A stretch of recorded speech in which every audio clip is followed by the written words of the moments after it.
राधे राधे भक्तों। हिंदू धर्म में 12 ज्योतिर्लिंगों का दर्शन और आशीर्वाद प्राप्त करना अत्यंत ही पवित्र और शुभ माना जाता है। यह ज्योतिर्लिंग भगवान शिव के दिव्य स्वरूप का प्रतीक है, जो देश के विभिन्न हिस्सों में स्थित है। इन 12 ज्योतिर्लिंगों में से दूसरा स्थान मल्लिकार्जुन ज्योतिर्लिंग को प्राप्त हुआ है।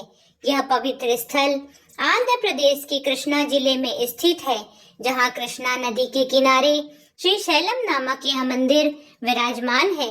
मल्लिकार्जुन ज्योतिर्लिंग का विशेष महत्व है, क्योंकि इसे एकमात्र ऐसा स्थल माना जाता है जो ज्योतिर्लिंग होने के साथ साथ शक्तिपीठ भी है, जो 51 प्रमुख शक्तिपीठों में से एक है। यहाँ देवी पार्वती ब्रह्मा देवी के रूप में विराजमान है। जानकारी के लिए बता दें कि भारत में ऐसे केवल 3 ही मंदिर हैं जहां ज्योतिर्लिंग और शक्तिपीठ दोनों का अदिति संगम देखने को मिलता है। यह स्थल न केवल भगवान शिव की महिमा का प्रतीक है, बल्कि देवी शक्ति की दिव्यता का भी प्रतिनिधित्व करते हैं। इस दुर्लभ संगम के कारण इन मंदिरों को विशेष धार्मिक और आध्यात्मिक महत्व प्राप्त है।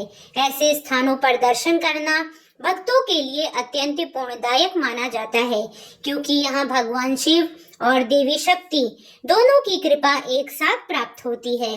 भक्तों, यह आध्यात्मिक अनुभव आत्मा को शुद्ध करने और जीवन को सकारात्मक ऊर्जा से भरने का अद्भुत अवसर प्रदान करता है। ऐसा माना जाता है कि भगवान शिव अमावस्या के दिन अर्जुन के रूप में प्रकट हुए, जबकि देवी पार्वती पूर्णिमा के दिन मल्लिका के रूप में अवतरित हुई थी।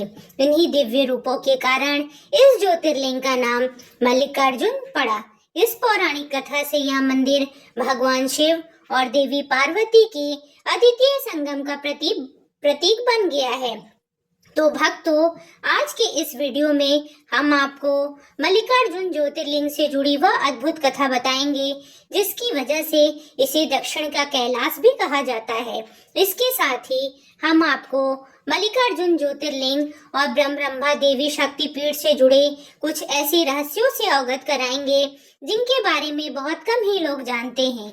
अगर आपने अभी तक हमारे चैनल धाम गाथा को सब्सक्राइब नहीं किया है, तो आप इसे अभी सब्सक्राइब करें और ऐसे ही पौराणिक कथाओं और इतिहास से जुड़े रहने के लिए और अनमोल तथ्यों की जानकारी मिलती रहे।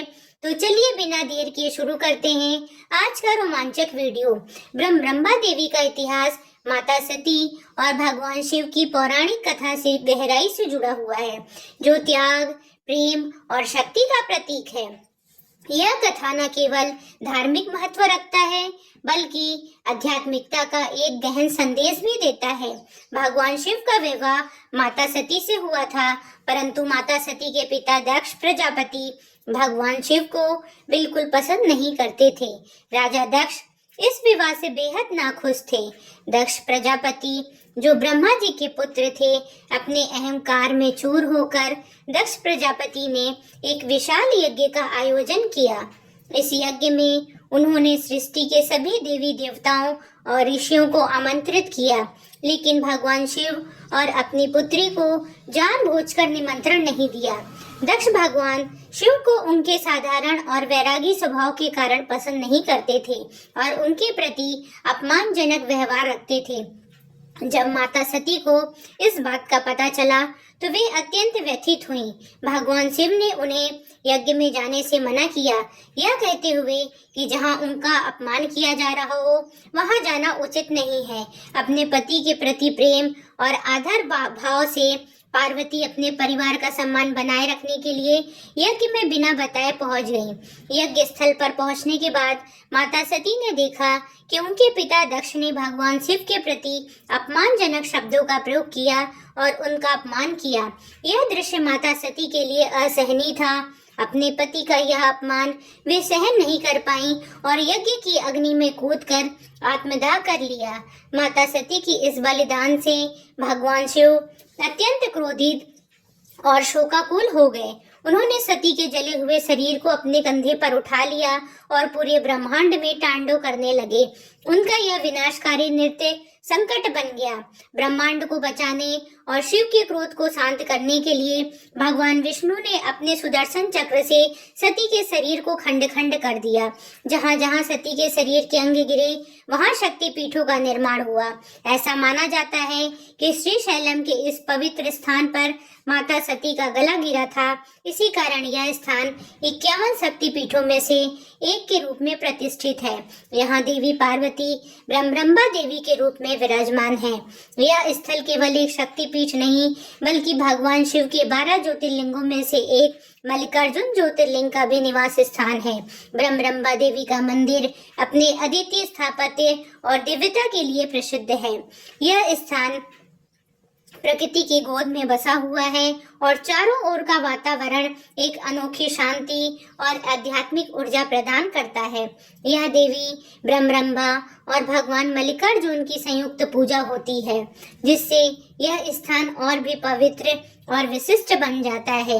ब्रह्मरंबा देवी का मंदिर मल्लिकार्जुन ज्योतिर्लिंग मंदिर के परिसर में स्थित है। देवी का रूप अत्यंत ही शांत और दिव्य है। उन्हें लाल रंग की साड़ी और आभूषणों से सजाया जाता है।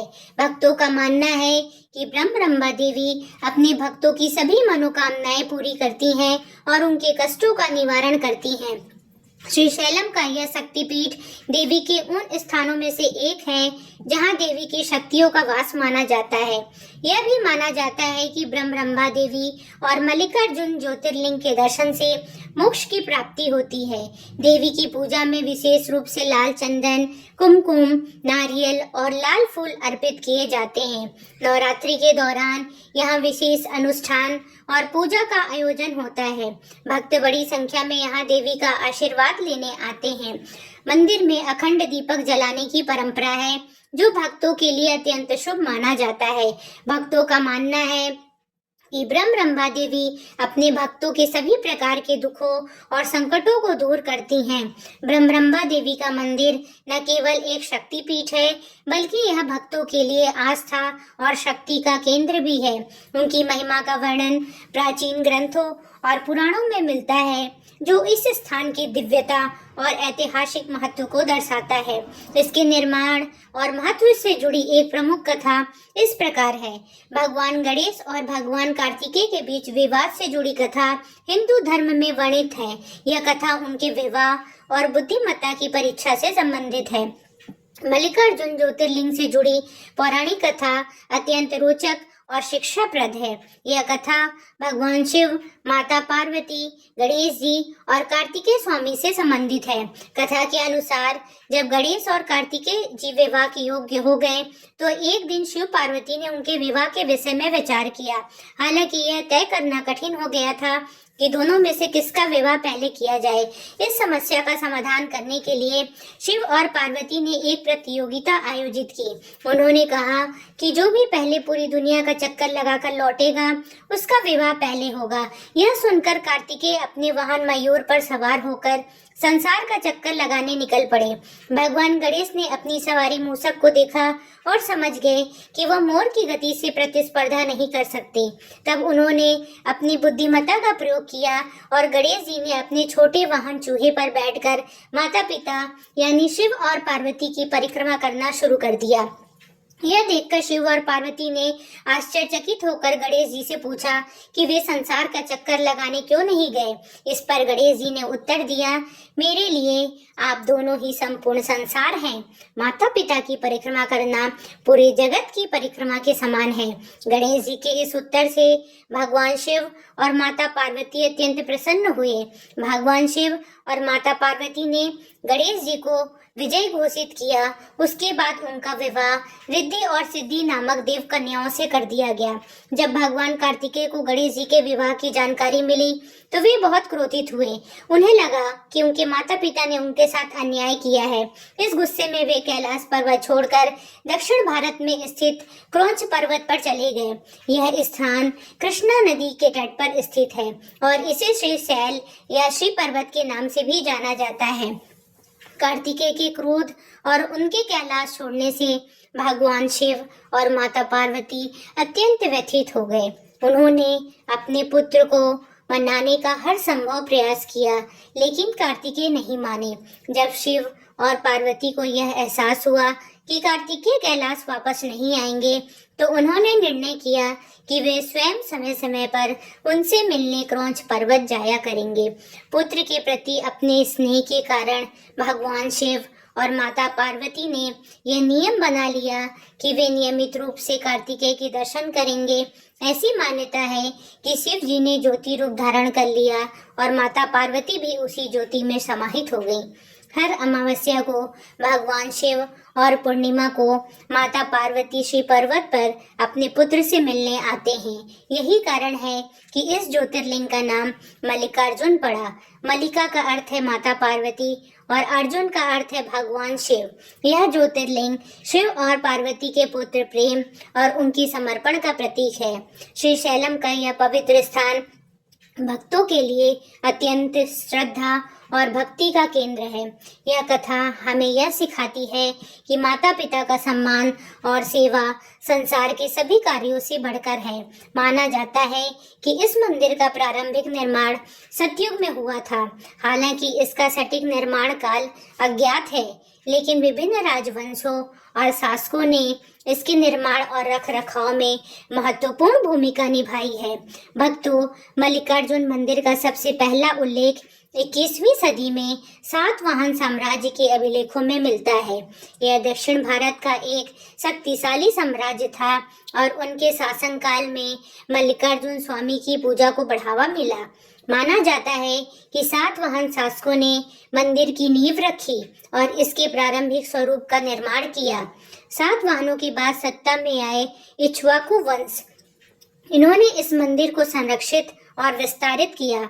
इक्ष्वाकु वंश के शासक भगवान शिव के परम भक्त थे। उन्होंने मंदिर की स्थापत्य कला को सुधारने और इसे भव्य रूप देने के लिए प्रयास किए। इसके बाद पल्लव और चालुक्य वंश, जो दक्षिण भारत के महत्वपूर्ण राजवंश थे, उन्होंने भी इस मंदिर में महत्वपूर्ण योगदान दिया। इन शासकों ने मंदिर में नए मंडप और नक्काशी द्वार स्तंभों का निर्माण करवाया। इनकी कला शैली मंदिर की दीवारों और गोपुरम मंदिर का मुख्य द्वार पर स्पष्ट रूप से देखी जा सकती है। 14वीं और 15वीं शताब्दी में रेड्डी राजवंश ने मंदिर के विकास में महत्वपूर्ण भूमिका निभाई है। शासकों ने मंदिर के विस्तार और पुनर्निर्माण के लिए बड़े पैमाने पर योगदान दिया। उन्होंने न केवल मंदिर की पुरानी संरचनाओं को पुनरुत्थान किया, स्थापित किया, बल्कि नई संरचनाओं का निर्माण भी करवाया है। मल्लिकार्जुन स्वामी मंदिर के पुनरुत्थान में विजयनगर साम्राज्य की भूमिका बहुत ही महत्वपूर्ण थी। इस साम्राज्य के शासकों ने मंदिर के सौंदर्य और संरचना को नए आयाम दिए। 16वीं शताब्दी में मंदिर के कई गोपुरम और मंडप का निर्माण विजयनगर शासकों ने करवाया। इसके बाद 17वीं शताब्दी में मराठा शासक छत्रपति शिवाजी महाराज जी ने मंदिर में भी योगदान दिया। उन्होंने 1667 ईस्वी में मंदिर के गोपुरम का निर्माण करवाया और पूजा पाठ को बढ़ावा दिया है। शिवाजी महाराज जी ने मल्लिकार्जुन स्वामी के प्रति अपनी श्रद्धा व्यक्त करते हुए मंदिर के लिए भूमि और धन दान में दिया। मुगल शासक ने दक्षिण भारत के कई मंदिरों की तरह मल्लिकार्जुन स्वामी मंदिर भी उपेक्षा का शिकार हुआ। इस्लामी शासन के दौरान कई धार्मिक स्थलों को नष्ट कर दिया गया और यहाँ पूजा अर्चना बंद हो गई। हालांकि स्थानीय भक्तों ने मंदिर की स्थिति को बनाए रखने का प्रयास किया। ब्रिटिश शासन के दौरान धार्मिक गतिविधियों पर कोई विशेष प्रतिबंध नहीं था। स्थानीय समुदाय और ब्रिटिश अधिकारियों के प्रयासों से मंदिर में पूजा पाठ धीरे धीरे फिर से शुरू हुआ। हालांकि इस दौरान मंदिर की स्थिति उतनी सशक्त नहीं थी। भारत की आजादी के बाद मल्लिकार्जुन स्वामी मंदिर ने अपनी खोई हुई प्रतिष्ठा को फिर से प्राप्त किया। भारतीय पुरातत्व सर्वेक्षण और राज्य सरकार ने मंदिर की देखभाल और संरक्षण के लिए विशेष योजनाएं बनाई। मल्लिकार्जुन मंदिर अपने भव्य गोपुरम, नक्काशी, द्वार स्तंभों और सुंदर स्थापत्य कला के लिए जाना जाता है। यह मंदिर भगवान शिव और माता पार्वती के पुत्र प्रेम और त्याग का प्रतीक है। हर साल यहाँ लाखों श्रद्धालु आते हैं और भगवान के दर्शन कर अपनी आस्था व्यक्त करते हैं। इस मंदिर की दीवारें लगभग 600 फीट ऊंची हैं, जो इसे एक अभेद किले जैसा रूप देती हैं। इन दीवारों पर बेहद सुंदर और जटिल नक्काशी की गई है, जो धार्मिक कथाओं, देवी देवताओं और पौराणिक घटनाओं को दर्शाती है। मंदिर की ऊंची मीनार इसकी भव्यता को और बढ़ाती है। इन मीनारों पर की गई नक्काशी और शिल्पकला वास्तुकला के उत्कृष्ट नमूनों में से एक मानी जाती है। दीवारों और मीनारों पर उकेरी गई मूर्तियां दर्शकों को मंत्रमुग्ध कर देती हैं और इस मंदिर को एक सांस्कृतिक धरोहर के रूप में अलग पहचान देती हैं। मंदिर का संपूर्ण परिसर मजबूत ऊंची दीवारों से घिरा हुआ है, जो न केवल इसकी सुरक्षा सुनिश्चित करती है बल्कि इसकी भव्यता को भी बढ़ाती है। यह स्थापत्य कला का ऐसा अनूठा उदाहरण है जो इसे धार्मिक और ऐतिहासिक दृष्टि से अत्यधिक महत्वपूर्ण बनाता है। ऐसा माना जाता है कि देवी पार्वती ने राक्षस महिषासुर से युद्ध किया था और खुद को मधुमक्खी में बदल लिया था। भक्तों का मानना है कि वे अभी भी ब्रह्मरंभा मंदिर के एक छेद में मधुमक्खी की तरह भिनभिनाहट सुन सकते हैं। मान्यता है कि महिषासुर, जो एक शक्तिशाली और अत्याचारी राक्षस था, देवताओं और मानवों को अत्यधिक कष्ट दे रहा था। उसकी शक्ति इतनी अधिक थी कि वह किसी भी योद्धा या देवता से पराजित नहीं हो सकता था। महिषासुर के अत्याचारों को समाप्त करने के लिए देवी पार्वती ने एक विशेष रूप धारण करने का निर्णय लिया। उन्होंने अपने दिव्य तेज से स्वयं को एक मधुमक्खी में बदल लिया और इस रूप में उन्होंने महिषासुर का सामना किया और उसके साथ भयंकर युद्ध किया। मधुमक्खी के रूप में देवी ने अपनी तीव्र शक्ति और कौशल का प्रदर्शन करते हुए महिषासुर का अंत किया। ऐसा माना जाता है कि देवी ने अपनी मधुमक्खी रूपी भिनभिनाहट और डंक से राक्षस को हराया। इस घटना के बाद देवी पार्वती को ब्रह्मरंभा नाम से जाना जाने लगा, जिसमें भ्रमर का अर्थ है मधुमक्खी। भक्तों का मानना है कि ब्रह्मरंभा मंदिर के भीतर एक विशेष छिद्र से आज भी मधुमक्खी की भिनभिनाहट सुनाई देती है। यह ध्वनि देवी के दिव्य स्वरूप की याद दिलाती है और उनके उपस्थिति का आभास भी कराती है। यह अनुभव श्रद्धालुओं को अद्भुत भक्ति और दिव्यता से भर देता है। भक्तों, ब्रह्मरंभा देवी मंदिर की वास्तुकला बेहद भव्य है। मंदिर की दीवारों और स्तंभों पर देवी के युद्ध, उनकी शक्ति और महिषासुर के अंत की कथा को नक्काशी के रूप में उकेरा गया है। यहाँ हर साल बड़ी संख्या में श्रद्धालु आते हैं और देवी की आराधना करते हैं।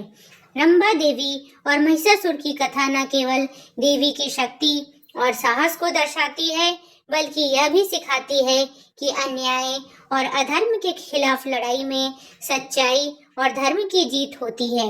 ब्रह्मरंभा देवी मंदिर उनकी भक्ति और शक्ति का प्रतीक है, जो हर श्रद्धालु को प्रेरणा और आध्यात्मिक शांति प्रदान करता है। मल्लिकार्जुन ज्योतिर्लिंग दर्शन के लिए साल भर श्रद्धालुओं का आना जाना लगा रहता है। हालांकि यात्रा का सबसे अच्छा समय सर्दियों के महीने यानी अक्टूबर से फरवरी के बीच माना जाता है। इस दौरान मौसम सुहावना रहता है, जिससे दर्शन के साथ साथ मंदिर परिसर और आसपास की प्राकृतिक सुंदरता का आनंद लेना भी आसान हो जाता है। मल्लिकार्जुन ज्योतिर्लिंग मंदिर में महाशिवरात्रि का विशेष महत्व है। इस दिन भगवान शिव और माता पार्वती के दर्शन को अत्यंत शुभ माना जाता है। महाशिवरात्रि के अवसर पर मंदिर में भव्य आयोजन और विशेष पूजा अर्चना की जाती है। इस दौरान मंदिर का माहौल भक्तिमय हो जाता है और श्रद्धालुओं की भारी भीड़ उमड़ती है। गर्मियों के महीने मार्च से मई में मंदिर क्षेत्र का तापमान काफी बढ़ जाता है, जिससे यात्रा थोड़ा असुविधाजनक हो जाता है।